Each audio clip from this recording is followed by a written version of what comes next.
We should promote. The land may be leased out after completing the tender process.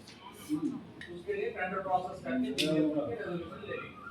Letter में resolution years के लिए हम दे सकते हैं. सो बोर्ड को पावर है 3 years दे देके immediately 30 years government has already given the 2 GOs in this respect. So it will be easy. Secretary को भी जाना सो ना secretary को भी जाना सो अब उसके बाद दिस प्रपोजल में अगर वो बात करे तो ये कर सकते नहीं. एक जरूरत नहीं डायरेक्ट एक्शन में जाना है ना विच पूछता है कहते हैं एक्शन अब रेजोल्यूशन है जैसा भी को लेको गवर्नमेंट को हमें अपन उसको क्या भी दे भी सकते नहीं वी हैव टू मगर आप बोल रहे हो जस्ट फॉर सबमिशन कि इसको देना चाह रहे समझो वो जरा थोड़ी देर के लिए दूसरा नहीं कर सकते इनको जो दिया ना विलेज भाई खाना तो होने चाहता सी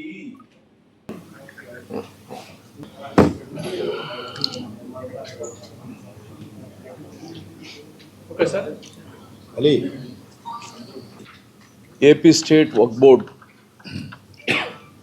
15వ బోర్డ్ మీటింగ్ ఈరోజు నెల్లూరులో ఏర్పాటు చేయడం జరిగింది. వక్ఫ్ బోర్డు దగ్గర డబ్బులు లేవు ఉండవు కానీ ఎందుకంటే మాకు వచ్చే డబ్బులు చాలా తక్కువ. 100 రూపాయలు రెవెన్యూ వస్తే 7 రూపాయలు మాకు దాని నుంచి మాకు ఫీ ఇస్తారు. అయితే 93 రూపాయలు మా వఫ్ ఇన్స్టిట్యూషన్స్ దగ్గర ఉంటాయి. వఫ్ ఇన్స్టిట్యూషన్ యొక్క ముఖ్య ఉద్దేశం ఏంటంటే ఆ ఇన్స్టిట్యూషన్ మెయింటెనెన్సు తర్వాత సమాజం యొక్క మేలు కోసం, పేద బిడ్డల చదువుల కోసం, పేద బిడ్డల పెళ్ళిళ్ళ కోసం, పేద బిడ్డలకి ఆరోగ్యం బాగలేకపోతే వాళ్ళకి ఏమైనా సహాయం చేయడం కోసం.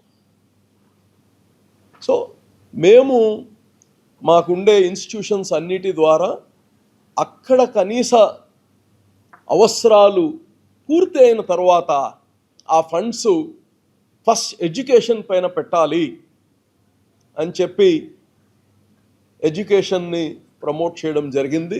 మేమున్నా లేకపోయినా రాబోయే తరాల్లో కానీ రాబోయే బోర్డులు కానీ ఈ ఎడ్యుకేషన్ అనేది పారామౌంట్, దీన్ని ఎప్పటికి కానీ రన్ చేసేటట్టు కానీ ఈరోజు బోర్డులో రెజల్యూషన్ తీసుకున్నాము. రెండోది, మేము తాలీమే హునర్లో ఒక ఎడ్యుకేషనే కాకుండా స్కిల్ డెవలప్మెంట్ కానీ తీసుకున్నాం. ఈరోజు కశ్మూర్లో లాస్ట్ 6 months ముందు ఫస్ట్ బ్యాచ్ స్టార్ట్ చేసాం. అక్కడ ఉండే స్థానిక మహిళలు, ఆడపిల్లలు అందరూ వచ్చి ఆ టైలరింగ్ ట్రైనింగ్ తీసుకొని వాళ్ళకి సర్టిఫికేట్స్ ఇచ్చి, అలాగనే వాళ్ళకి ఫ్రీగా టైలరింగ్ మిషన్ కానీ వాళ్ళ కాళ్ళ మీద వాళ్ళు నిలబడేటట్టు ఈరోజు 4 గంటలకి కశ్మూర్ దర్గాలో అక్కడ ఆ skill development batch first batch పూర్తి అయిన సందర్భంగా వాళ్ళకి ఈరోజు సర్టిఫికేట్స్, సీయింగ్ మిషన్స్ కానీ ఉచితంగా ముఖ్య అతిథిగా సోమిరెడ్డి చంద్రమోహన్ రెడ్డి గారు, స్థానిక ఎమ్మెల్యే గారు కానీ వస్తున్నారు. వాళ్ళ చేతుల ద్వారా ఆ 50 మంది పిల్లలు ఆ లేడీస్కి ఆ మిషన్స్ ఇవ్వడం జరుగుతుంది. ఏది కానీ ఒక వ్యవస్థ నడవాలంటే ఆర్థికంగా బలంగా ఉండాలి. వక్ఫ్ బోర్డుకి వేలాది ఎకరాలు ఉన్నాయి కానీ దాంట్లో చాలా వరకు అన్యక్రాంతం అయిపోయి ఉన్నాయి. దాంట్లో వచ్చే రెవెన్యూ కానీ చాలా తక్కువ. జనరల్గా భగవంతుడు వస్తూ అంటే చాలా దగ్గర ప్రీమియం ఇస్తారు. ఇక్కడ భగవంతుని వస్తూ అంటే తక్కువకు తీసుకోవడం అలవాటైపోయింది. ఈరోజు ఏదైతే రెంటల్స్ ఉన్నాయో, మా యొక్క ఆస్తులు ఏదైతే ఉన్నాయో, రెంట్స్ కావచ్చు, లీజెస్ కావచ్చు, దాన్ని ఒక రివిజన్ చేయడానికి ఒక కమిటీని కానీ వేస్తున్నాం. చాలా వరకు ఎవరో ఒకరు ఎప్పుడో ఒక 10 సంవత్సరాలు, 15 సంవత్సరాలు, 20 సంవత్సరాల ముందు ఒక ఆయన లీజుకి తీసుకొని తర్వాత ఆ లీజ్ ఎప్పుడూ అయిపోయి ఉంటుంది. ఆ వ్యక్తి గుడ్ విల్స్ తీసుకొని సబ్ లీజులకి ఇచ్చుంటారు. ఆ సబ్ లీజులు ఇచ్చిన దగ్గర 15,000 రెంట్ తీసుకుంటుంటారు, మాకు వచ్చి 2,000 కడతా ఉంటారు. ఇంక నుంచి ఈ యొక్క వక్ఫ్ బోర్డ్కి ఒక నిర్దిష్టమైన ఒక అవసరం ఉంది, బిడ్డల భవిష్యత్తు, బిడ్డల ఫీజులు కట్టాలి.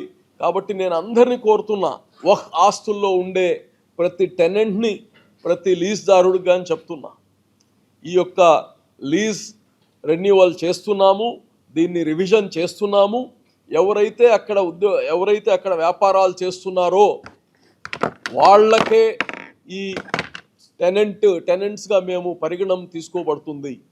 32 మంది కొత్తగా రిక్రూట్ చేసుకోవాలని చెప్పి 32 మంది రిజల్యూషన్ చేశాము, గవర్నమెంట్ దగ్గర పంపించున్నాము. మా మంత్రి గారు ఇప్పుడు మక్కాలో ఉన్నారు. ఆయన రాగానే మేబీ ఇంకో 4 daysలో వస్తారు. ఆయన రాగానే దానిపైన సైన్ అవ్వగానే వీఆర్ టేకింగ్ 32 people.